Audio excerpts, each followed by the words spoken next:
This bear cub greeted everyone who stopped by. Then a man discovered the shocking truth behind it. The first frost of autumn had come early to Pine Hollow, Oregon, painting the maple trees in fiery hues of amber and crimson. Edward "Ed" Whitmore stood on his porch, weathered hands wrapped around a steaming mug of coffee as he surveyed the aftermath of last night's storm. At 74, the retired engineer had grown accustomed to the rhythms of nature in this small town where he'd chosen to live out his remaining years, in quiet solitude. The cabin he'd built himself sat at the forest's edge, not too far from town, but distant enough to give him the peace he craved after a lifetime of precision and noise. The storm had been ferocious. Wind had howled through the night, bending the pines and tearing branches from the maples that lined Main Street. Power had flickered on and off throughout the darkest hours, but Ed's cabin, with its wood stove and kerosene lamps, remained a warm sanctuary against nature's fury.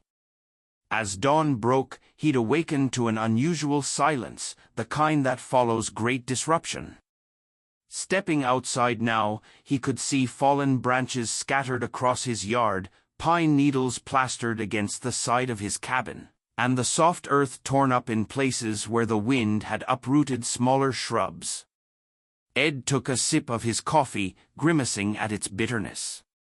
His eyesight wasn't what it once was, but something at the treeline caught his attention, a small, dark shape moving tentatively along the border where his cleared property met the wild forest. Setting his mug down on the porch railing, Ed squinted, curiosity piqued. The shape moved again, and Ed's breath caught in his throat. A bear cub, no larger than a medium-sized dog, was cautiously making its way along the edge of his property. Its glossy black fur was matted in places, likely from the storm, and its movement seemed hesitant, uncertain. "Well, I'll be," Ed muttered to himself, instinctively taking a step back. Bear sightings weren't uncommon in these parts, but they typically kept their distance from human dwellings. A cub this close and alone was unusual. Ed watched as the small bear paused, nose lifted to the air, sniffing. Something about its behavior struck him as odd. The cub didn't seem to be foraging, as he might expect. Instead, it appeared to be searching.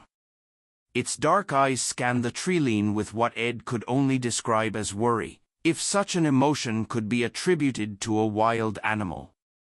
Against his better judgment, Ed stepped off his porch, moving slowly toward the forest edge. The cub spotted him immediately, freezing in place. For a long moment they regarded each other, the old man and the young bear, separated by 50 feet of wet grass and decades of instinctual weariness. "Where's your mama, little one?" Ed asked softly, not expecting an answer but feeling compelled to speak anyway. The sound of his voice seemed to break the spell. The cub turned and darted back into the forest, disappearing among the dense undergrowth. Ed stood there for several minutes, staring at the spot where the cub had vanished. Something didn't feel right. Mother bears were fiercely protective. A cub this young wouldn't typically be wandering alone unless something had happened to its mother. Later that morning, Ed drove his old pickup truck into town for supplies. Pine Hollow's Main Street was bustling with activity as residents cleaned up after the storm. The hardware store was doing brisk business, selling everything from tarps to chainsaws, as people prepared to repair damaged homes and clear fallen trees. "Morning, Ed," called Martha Jenkins from behind the counter at Jenkins' General Store. At 68, Martha was one of the few people in town who didn't make Ed feel ancient. Her silver hair was pulled back in a practical bun, and her eyes twinkled with the energy of someone decades younger. "Quite a blow last night, wasn't it?" "Sure was," Ed agreed, gathering a few necessities, bread, milk, canned soup. "Saw something strange this morning." Bear cub at the edge of my property. Martha's eyebrows shot up. A cub? All by itself? Looked that way. Ed placed his items on the counter.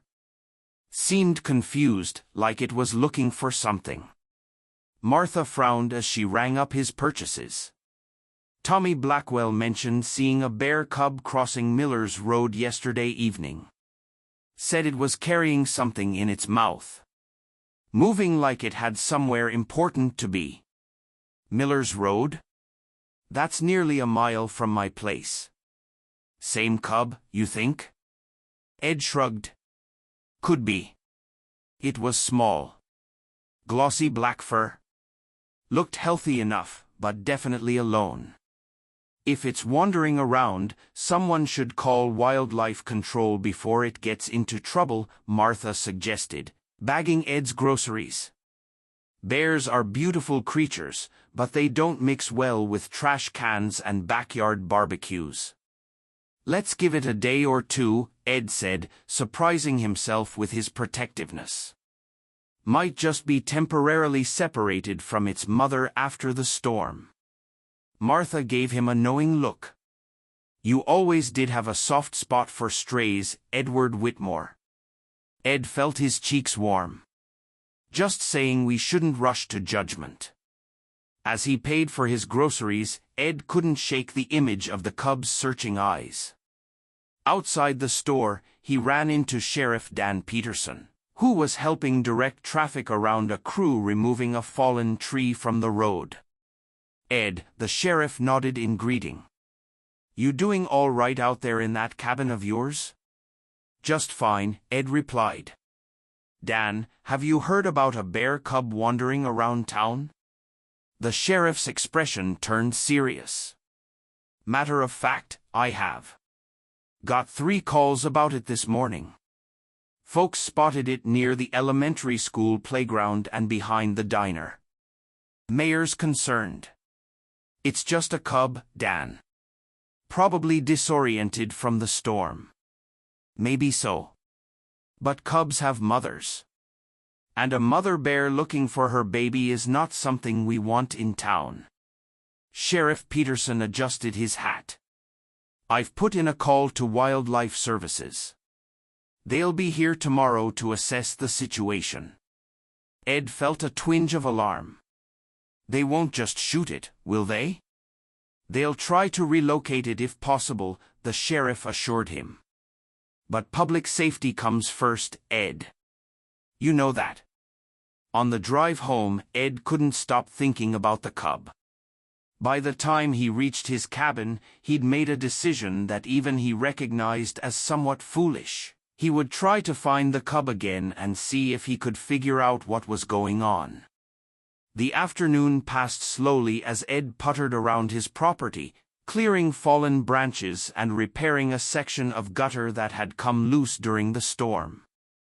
All the while, he kept glancing toward the forest, hoping for another glimpse of the bear cub. As dusk approached, painting the sky in shades of purple and orange, his patience was rewarded. The cub emerged from the trees, this time carrying something in its mouth, what looked like a half-eaten apple or similar piece of fruit. Ed remained perfectly still on his porch, watching as the young bear paused at the forest's edge, seemingly checking for danger before proceeding further into the woods. So you're not looking for food, Ed murmured to himself, you're taking food somewhere. Curiosity overrode caution. Ed grabbed a flashlight and his walking stick, then followed the cub at a discreet distance. The young bear moved with purpose, navigating the forest with confidence despite its youth. Ed had to admire its determination as it scrambled over fallen logs and pushed through dense undergrowth, all while carefully carrying its prize. After about 20 minutes of walking, the cub paused near a rock formation, looking back in Ed's direction. For a moment, Ed thought he'd been spotted, but then the cub continued on, disappearing into what appeared to be a narrow crevice between large boulders. Ed approached cautiously, his flashlight beam cutting through the growing darkness. As he neared the rocks, a low, pained growl froze him in his tracks. The sound was weak but unmistakable, an adult bear, and it was close. Heart pounding, Ed slowly directed his flashlight toward the source of the growl. In the beam's light, he caught a glimpse of the cub's mother, a full-grown black bear lying on her side in a deep crevice, partially blocked by fallen branches and what looked disturbingly like metal snare parts. "Oh, you poor thing," Ed whispered. The mother bear's condition was dire. Even from a distance, Ed could see she was emaciated, her fur dull and patchy in places. One of her front legs appeared to be injured, possibly caught in some kind of trap earlier. The cub, now Ed understood why it had been wandering alone, was nuzzling against its mother, dropping the fruit near her mouth. The scene broke Ed's heart. The cub had been bringing food to its trapped mother, risking its own safety to venture into town where it could find something to sustain her. No wonder it had appeared so determined, so purposeful. Ed backed away slowly, not wanting to stress the injured bear further. Once at a safe distance, he pulled out his cell phone, relieved to find he had a single bar of reception. He called Sheriff Peterson directly. "Dan, it's Ed Whitmore, about that bear cub. I found its mother. She's injured, trapped in a rock crevice about a mile into the forest behind my property. Looks like she might have been caught in a snare at some point." "Ed, what in God's name are you doing following bears into the forest at night?" The sheriff's voice crackled with poor reception and disbelief. "Someone set an illegal trap, Dan, that's why the cub's been coming into town.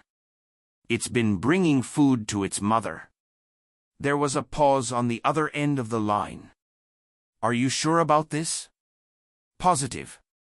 I saw it with my own eyes. The mother's in bad shape. We need to get wildlife services out here tonight, not tomorrow." "All right," the sheriff sighed.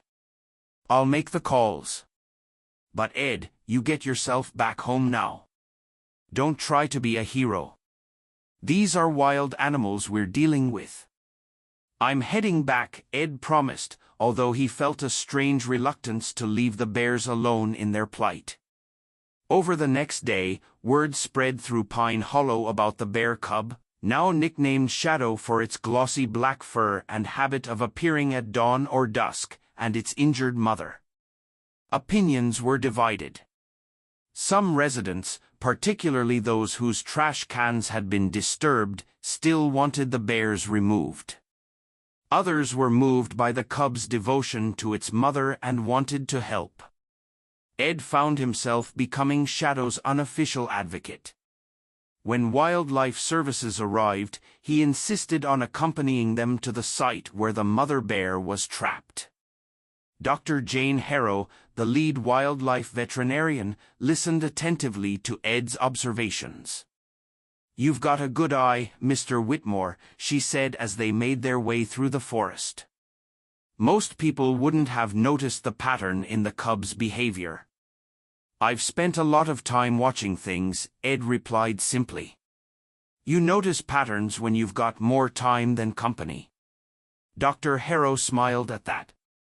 "Well, your observations might just save these bears' lives, if what you've told me is accurate." "The mother, Maya," Ed interrupted. "I've been calling her Maya in my head." "Maya," Dr. Harrow nodded.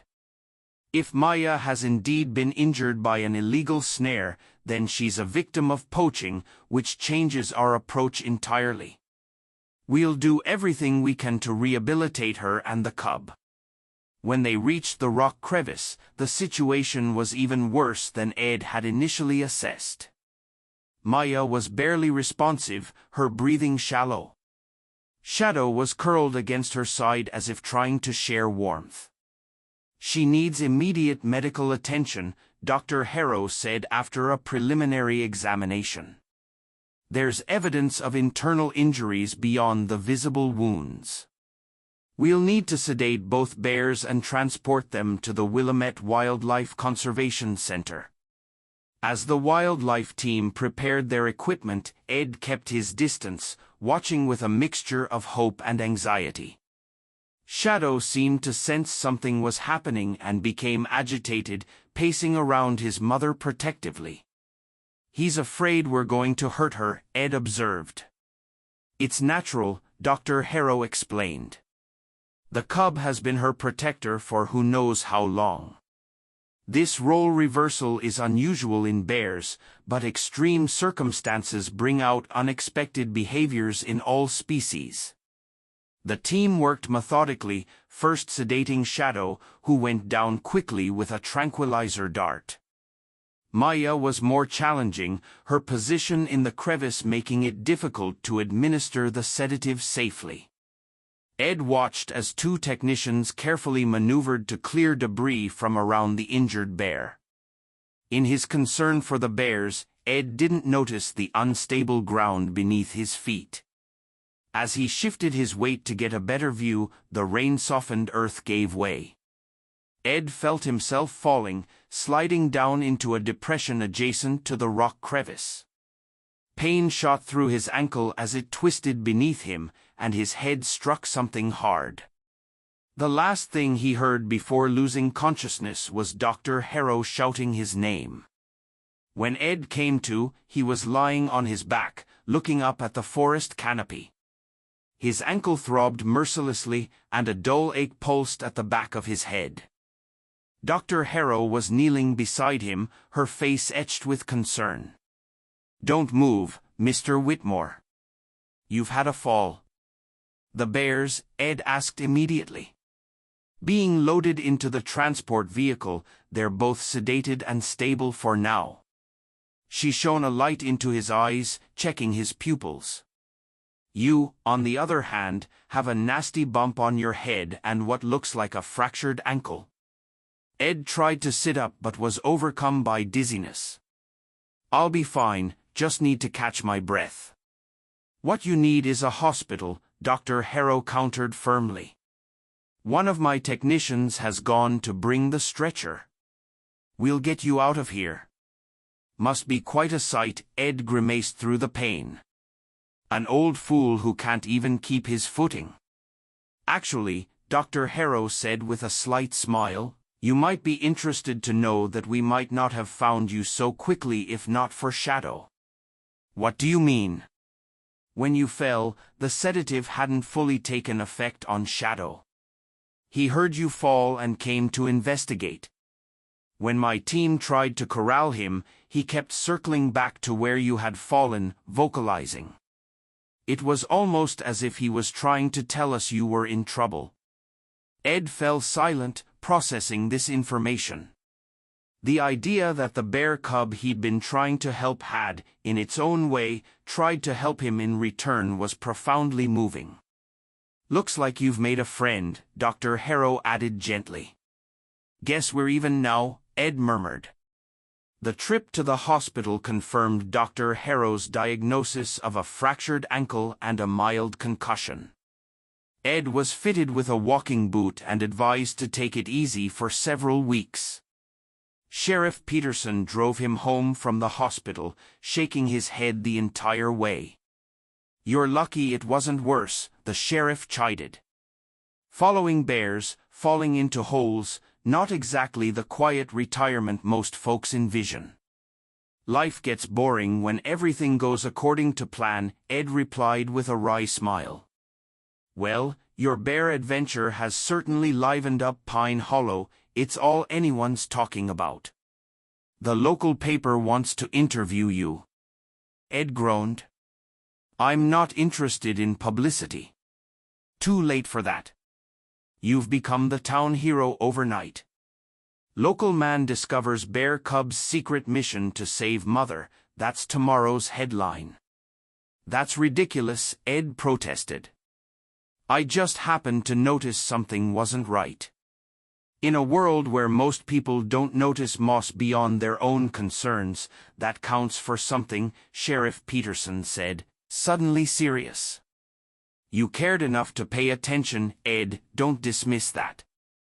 In the days that followed, Ed received a steady stream of visitors, neighbors bringing casseroles, children dropping off hand-drawn get-well cards, even Martha Jenkins delivering groceries free of charge.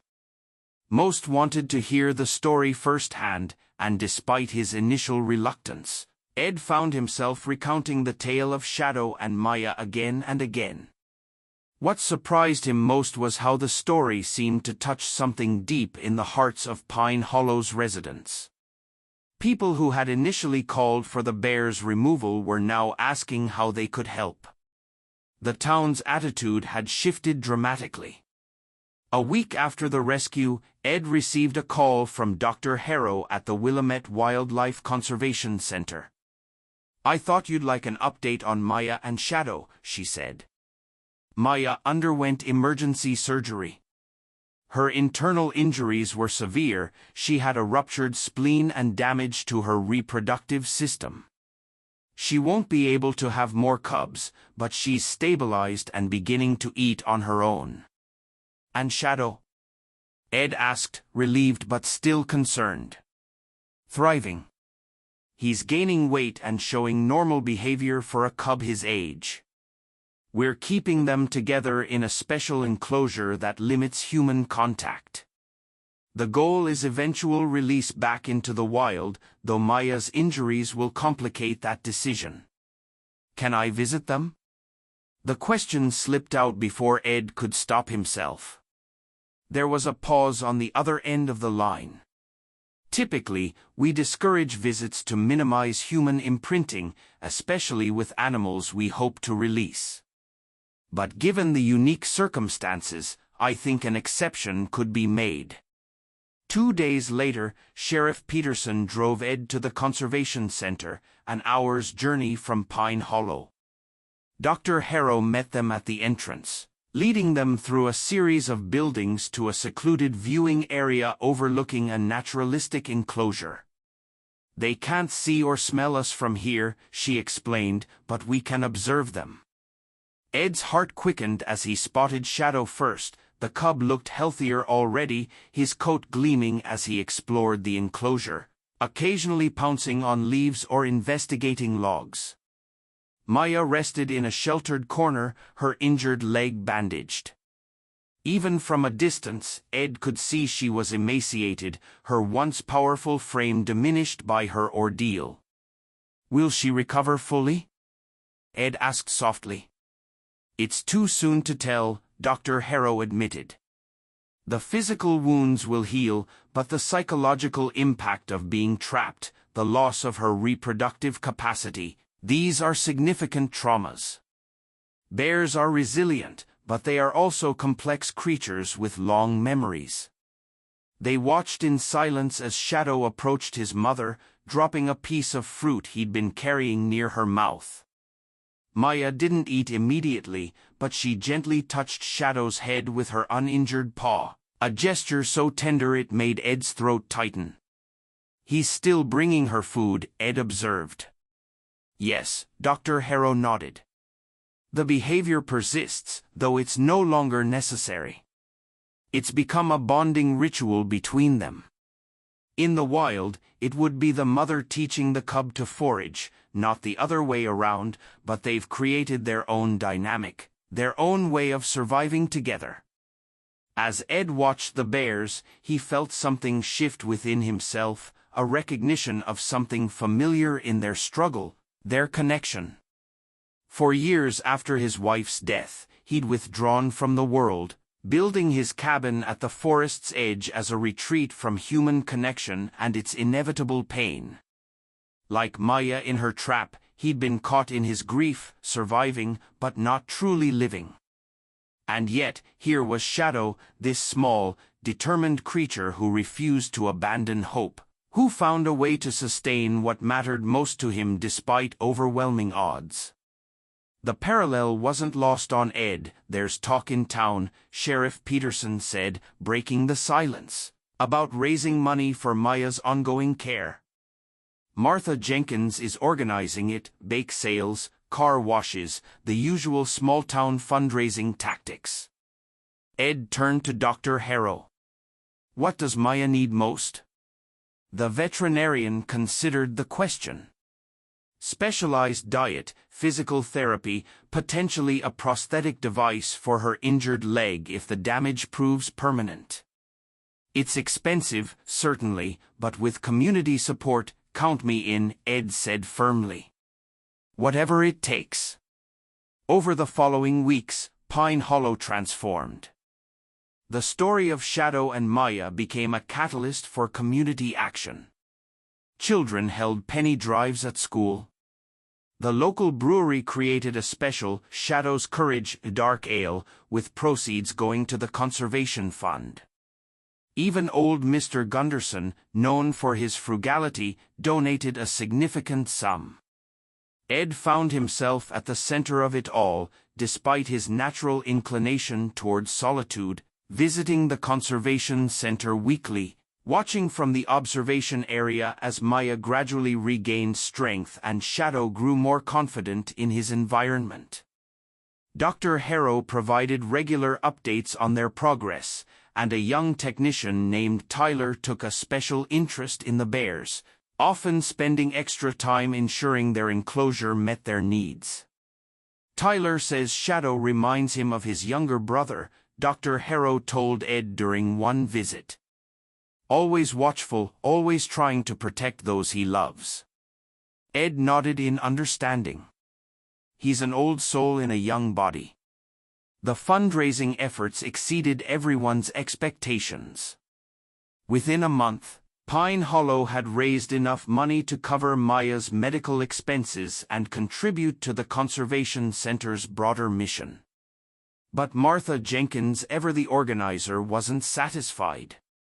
"We should do something special," she insisted during a community meeting, "something that truly honors what these bears have taught us about devotion and resilience." The idea came from 10-year-old Lily Peterson, the sheriff's daughter, a custom prosthetic leg for Maya. The suggestion might have seemed fanciful, but Dr. Harrow confirmed it was not only possible but potentially life-changing for the injured bear. "There are veterinary specialists who design prosthetics for wild animals," she explained. "It's complex and expensive, but with proper fitting and training, Maya could regain much of her mobility." The community's response was immediate and enthusiastic. The fundraising goal doubled, then tripled. What had begun as a local effort spread to neighboring towns, then caught the attention of regional news outlets. People from across Oregon contributed to Maya's mobility fund. For Ed, the most profound change was within himself. The cabin that had once been his retreat became a gathering place where neighbors dropped off donations or simply stopped by to chat. He found himself reconnecting with the community he'd distanced himself from, rediscovering the simple pleasure of human connection. 3 months after the rescue, on a crisp winter morning, Ed received the call he'd been waiting for. Maya was ready to be fitted with her prosthetic leg, and Dr. Harrow had arranged for Ed to observe the process. The fitting took place in a specialized treatment area at the Conservation Center. Maya was sedated for the procedure, her massive body dwarfing the examination table. The prosthetic itself was a marvel of engineering, a custom-designed limb crafted to bear her weight and adapt to the rugged terrain she would eventually navigate. Dr. Harrow worked alongside a veterinary orthopedic specialist, carefully attaching the prosthetic and adjusting it for optimal fit. Ed watched from behind a glass partition, amazed by the precision and care that went into every aspect of the procedure. "It will take time for her to adapt," Dr. Harrow explained afterward. "We'll start with short, supported walking sessions, gradually increasing duration and complexity. Bears are intelligent. Maya will learn to use the prosthetic effectively with proper training and motivation." "And Shadow?" Ed asked. "How will he react to the change in his mother?" Animals often accept such changes more readily than humans, she replied with a smile. Shadow has already demonstrated extraordinary adaptability. I suspect he'll be Maya's biggest supporter in this new phase of her recovery. Dr. Harrow's prediction proved accurate over the following weeks. As Maya began her rehabilitation, Shadow remained constantly at her side, encouraging her efforts in his own way, bringing favorite treats when she succeeded in taking a few steps with the prosthetic, nuzzling against her when she grew frustrated or tired. Ed visited whenever possible, watching their progress from the observation area. Sometimes Martha Jenkins accompanied him, or Sheriff Peterson, or other townsfolk who had contributed to the fund. The bears' journey had become intertwined with the community's own story of renewal and connection. Spring arrived early that year, painting the hills around Pine Hollow with wildflowers and fresh green growth. Maya had made remarkable progress with her prosthetic leg, moving with increasing confidence under the watchful eyes of the Conservation Center staff. Shadow, now nearly a year old, had grown considerably, though he still maintained his role as his mother's protector and companion. The decision about their future came down to a difficult balance of factors. In an ideal world, both bears would return to the wild, but Maya's injuries and prolonged rehabilitation complicated matters. After much discussion among wildlife experts, a compromise was reached: release into a natural reserve within Umpqua National Forest, a protected area where they could live semi-wild lives with occasional monitoring and support. The day of release dawned clear and bright. A small group gathered to witness the event: Dr. Harrow and her team, Sheriff Peterson representing Pine Hollow's government, Martha Jenkins on behalf of the fundraising committee, and Ed, who had been granted special permission to attend.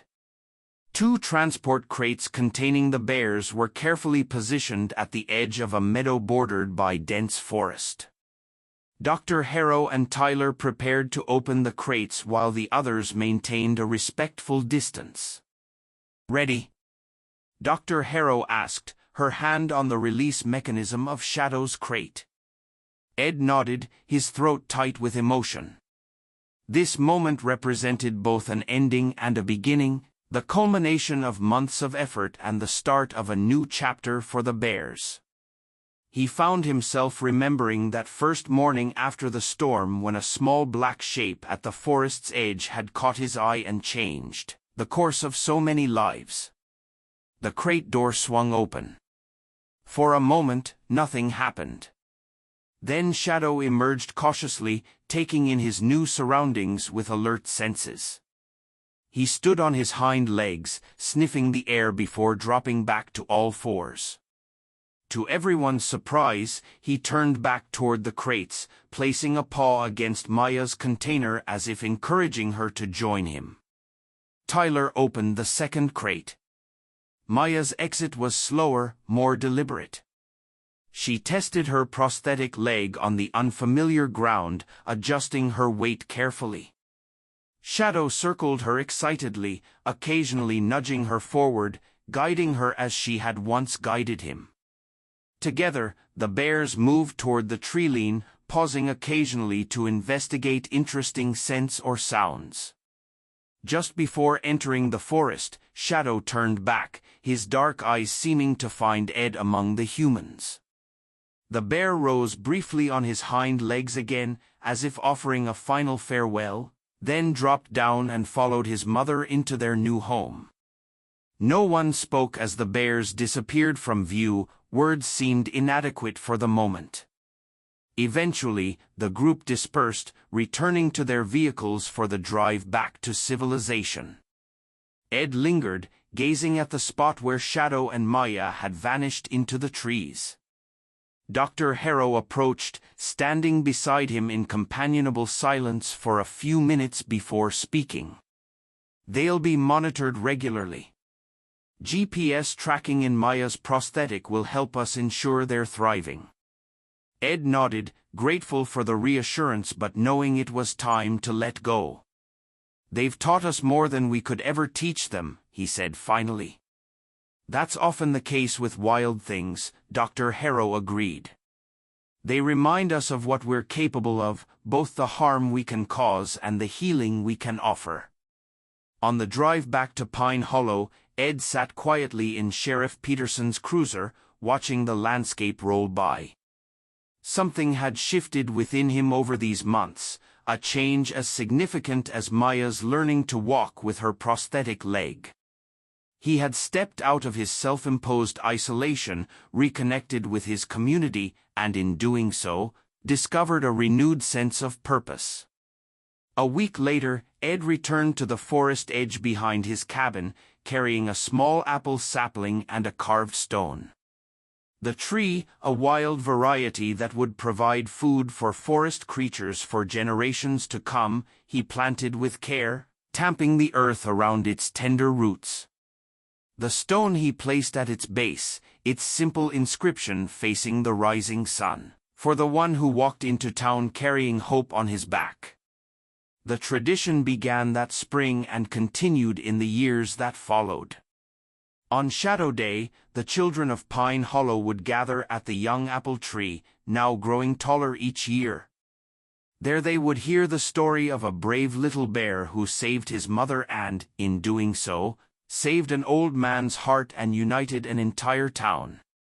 And sometimes, in the quiet dawn hours when mist still clung to the forest floor, Ed would sit on his porch with a cup of coffee, watching the tree lean. He never expected to see Shadow or Maya again. They had their own lives to live, their own forest paths to follow, but he remained alert to the patterns and rhythms of the wild world around him, attentive to the unexpected messengers that might emerge from the trees carrying lessons of courage, devotion, and the profound connections that sustain us all. In those moments, Ed would remember Dr. Harrow's words about wild things and what they teach us, and he would smile, knowing that the greatest gift Shadow had brought to Pine Hollow wasn't just the inspiring story of a cub's devotion to his mother, but the reminder that even in our most wounded, trapped moments, we are never truly alone, and that sometimes, salvation comes in the most unexpected forms, asking only that we pay attention, that we care enough to follow, and that we open our hearts to the wild call of compassion.